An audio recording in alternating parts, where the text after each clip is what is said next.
नमस्कार दोस्तों, स्वागत है सभी का। मैं आपका दोस्त एक बार पुनः एक नए विषय के साथ, एक नए रोचक विषय के साथ उपस्थित हूँ।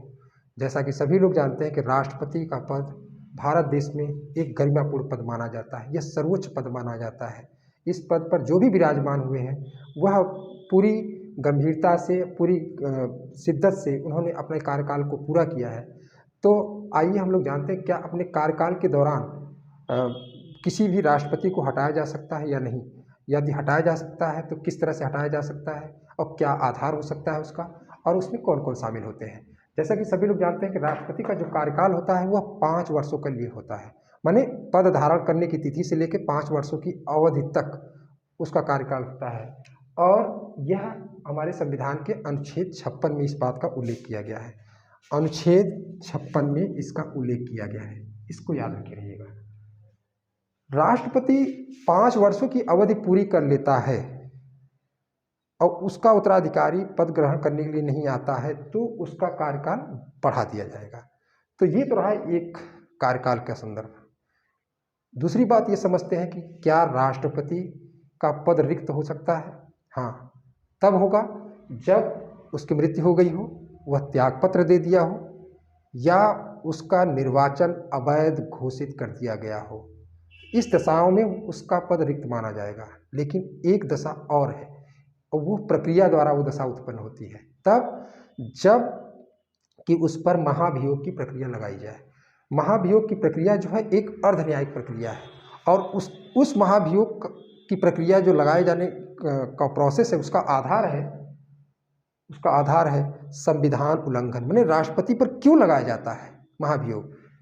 राष्ट्रपति जब संविधान का उल्लंघन करेगा तब। तो संविधान का उल्लंघन को परिभाषित किया गया है नहीं, हमारे संविधान में संविधान उल्लंघन को कहीं भी परिभाषित नहीं किया गया है। पहली बात तो ये साफ साफ याद कर लीजिएगा। अच्छा, एक चीज़ यहीं पर और समझ लेते हैं कि राष्ट्रपति जो होता है अनुच्छेद 60 के तहत शपथ लेता है कि मैं संविधान और विधि का परिरक्षण, संरक्षण और प्रतिरक्षण करूँगा, जनता के कल्याण और सेवा करूँगा, श्रद्धापूर्वक सारे कार्य करूँगा। मतलब ये शपथ लेता है। अगर उसके ऊपर ये चार्ज लगाया जाता है कि उसने संविधान का उल्लंघन किया है, तो हालांकि संविधान में कहीं पर भी ये नहीं है कि संविधान का उल्लंघन तब माना जाएगा, फला चीज़ करते हैं तब माना जाएगा, ऐसा कुछ भी नहीं है। यह किसी भी सदन के द्वारा लाया जा सकता है। पहली बात, ये प्रोसेस क्या है, किसी भी सदन के द्वारा लाया जा सकता है। लोकसभा के द्वारा लाया जा सकता है, राज्यसभा के द्वारा लाया जा सकता है। यदि इसके द्वारा महाभियोग का आरोप लाया जाता है तो ये जो प्रारंभ होता है प्रोसेस, तो इस सदन के कम से कम 1/4 सदस्यों के लिखित हस्ताक्षर के पश्चात, लिखित हस्ताक्षर हो और राष्ट्रपति को 14 दिन की नोटिस देनी होती है। ये सारी चीज़ें जब पूरा हो जाती है तब इस सदन के कुल सदस्यों का, माने इस सदन के कुल सदस्यों का 2/3 सदस्यों के द्वारा यदि पास हो जाता है तो इस सदन को पास होने के पश्चात इस सदन में जाता है। यह सदन पहले क्या करती है, पहले इसका जांच पड़ताल करती है कि क्या सही है क्या गलत है। उस दौरान राष्ट्रपति को उपस्थित होने का पूरा अधिकार होता है। अगर राष्ट्रपति किन्हीं कारणों से उपस्थित नहीं होता है तो अपने किसी प्रतिनिधि को भेजता है ताकि अपने पक्ष में कुछ भी कह सके या अपनी सफाई के लिए कुछ कह सके। तो राज्यसभा में जो बात है, राज्यसभा में अगर जांच पड़ताल के दौरान राज्यसभा को ये लगता है कि जो भी आरोप लगाया गया है वह सही है, तो राज्यसभा क्या करेगी कि यह भी अपने कुल सदस्यों की 2/3 बहुमत से यदि पास कर देती है तो ये मान लिया जाएगा कि राष्ट्रपति के ऊपर लगाया गया महाभियोग आरोप सिद्ध होता है, अतः राष्ट्रपति उस तिथि से अपने पद को त्याग दे।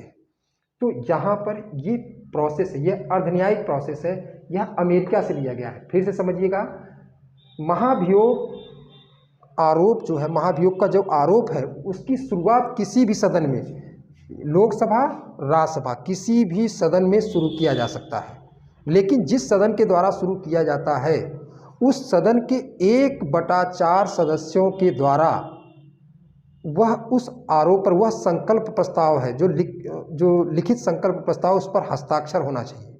और वह हस्ताक्षर होने के अलावा राष्ट्रपति को 14 दिन की नोटिस भेजनी होती है। इसके बाद यदि ये चीज़ें पूरी हो गई हो तब लोकसभा क्या करेगा कि अपने कुल सदस्यों के 2/3 सदस्यों द्वारा उसे पास कर देगा। अगर पास कर दिया, वही चीज़ यहाँ पर जांच पड़ताल होगी, यहाँ भी 2/3 सदस्यों के द्वारा पास हो जाएगा, तो मान लिया जाएगा कि ये जो है कि पास हो गया। अगला चीज़ देखते हैं कि इसमें कौन कौन से लोग शामिल होते हैं। इसमें देखिएगा, जैसे कि हम आप सभी को बता देना चाहेंगे कि राष्ट्रपति के निर्वाचक मंडल में जितने भी सदस्य होते हैं सभी निर्वाचित सदस्य होते हैं।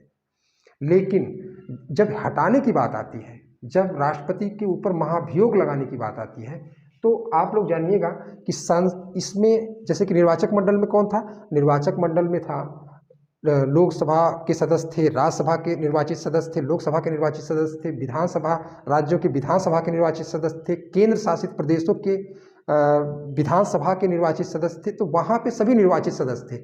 लेकिन यहाँ पर क्या होगा कि संसद के दोनों सदन केवल रहेंगे, अर्थात विधानसभा के निर्वाचित सदस्य, केंद्र शासित प्रदेश के निर्वाचित सदस्य जो निर्वाचक मंडल में शामिल थे, महाभियोग की प्रक्रिया में वो शामिल नहीं होंगे।